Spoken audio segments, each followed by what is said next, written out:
Lots of mistakes. Did someone say steak? Welcome to episode 113 of 5 Minutes of X, where 5 is flexible. I'm reading every mutant comic Marvel ever made in chronological order, and this week Pietro is back, but only in FaceTime mode.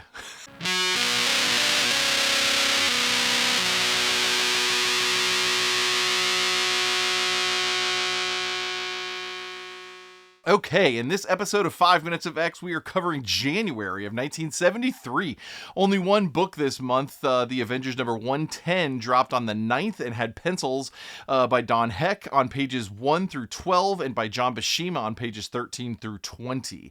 It was written by Steve Englehart. I also want to mention a comic I missed way back in 1964. On December 3rd, 1964, Daredevil number 6 had a cameo, sort of. You'll see why I missed this particular issue in just a minute, but it was written by Stan Lee and drawn by Wally Wood.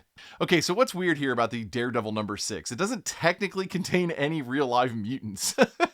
Magneto, Beast, and Cyclops appear as wax statues in a villain's museum display alongside other Marvel heroes and villains.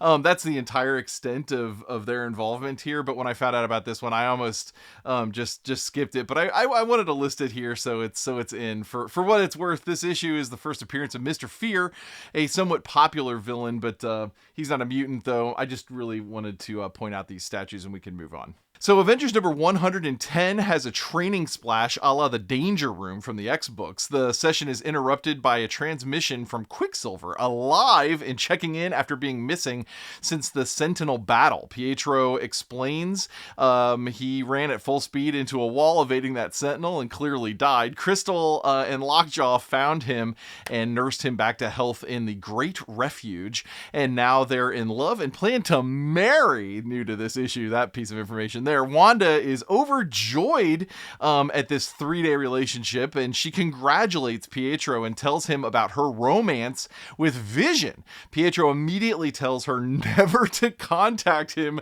until she comes to her senses, and then cuts the transmission and leaves. What the hell, Pietro? Oh my god. Wanda has a little hug with Viz and hangs a tear over this fight. Cap privately thinks that even if Quicksilver, who lived under the same roof as Vision, won't accept the relationship, then the outside world is just gonna hurt them badly. Probably the truth. Cap is probably right here. Okay. The team takes stock of their roster situation. Hawkeye just quit. Black Panther is being called back to Wakanda, and now Pietro doesn't appear to be returning anytime soon. But the monitor activates again unprompted, showing an aerial view of a wrecked mansion. Iron Man jokes it looks like a Roger Corman film and asks if Vincent Price is going to show up. They see a battered Xavier in the rubble. Then the screen goes black. The Avengers seem to know that this footage is from the X Mansion, but they don't actually know where the X Mansion is, so they'll just split up to find it, even with their lowered numbers here. Cap talks Wanda through the Pietro situation on the Quinjet. He tells her that the choice that Pietro is forcing between him and the Vision is actually Pietro's idea, not hers, and she doesn't have to play by his rules. That's super cool of Cap there. Great advice from him. When they do find the mansion, it's wrecked, as was shown in the video, and the X-Men are unconscious inside. Wanda notes she owes the X-Men more than she can ever repay for the kindness that they showed her and Pietro when they were forced to serve Magneto, and then Cerebro comes to life and attacks them. Cap fights it while Wanda tries to get Xavier out, still unconscious of course, but the doors are magnetically sealed. Cap shield punches through it, and once outside, boulders erupt from the ground. The Avengers shield the unconscious X-Men and get to the Quinjet. Then Piper, one of those mutates from the Savage Land, shows up. He is cross-legged, flute playing. This time, he is taming some poorly drawn dinos. I was born in 1980, so I was not around when this comic came out, but I don't think this is what we thought a T-Rex looked like, even in 1973. Just saying. Vision had conveniently studied Magneto's known allies, and Piper was the only one unaccounted for.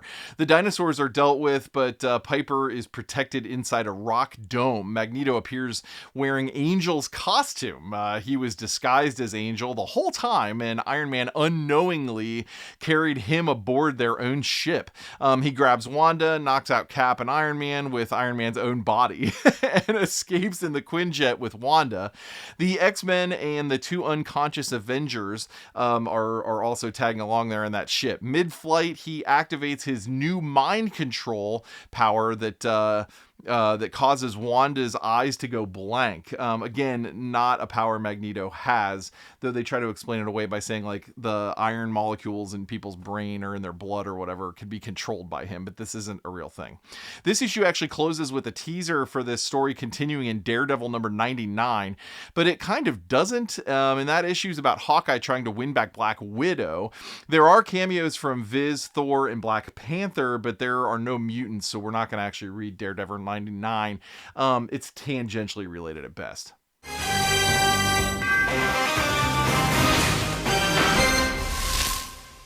Okay, not anything else to say here about Daredevil number 6, just wax cameos. That's super fun. Avengers number 110 has loads of potential and has a really good story, but has some major problems in the art department. In the first half of the issue, Don Heck draws some truly rushed faces. Odd, not normal, and not good. And they must have just been rushed. Then in the second half, the character faces are fine, but those dinosaurs... oh man, they're bad. They're just awful. Pietro being a big old duty head is really good story telling, however, and Magneto's faking being Angel is a fun turn. I kind of liked that. I am looking forward to how this ends. The art here was the only real shaky issue. Moira has logged this timeline along with all the others. For character info, reading lists, and all the other nerdy mess I get myself into, head on over to Jordy.com. New episodes drop Wednesdays at noon and Fridays at 4 p.m. Eastern. You know, I am not a like and subscribe guy here on YouTube, but would you mind helping me out a little? Struggling a little bit to get this channel up off the ground.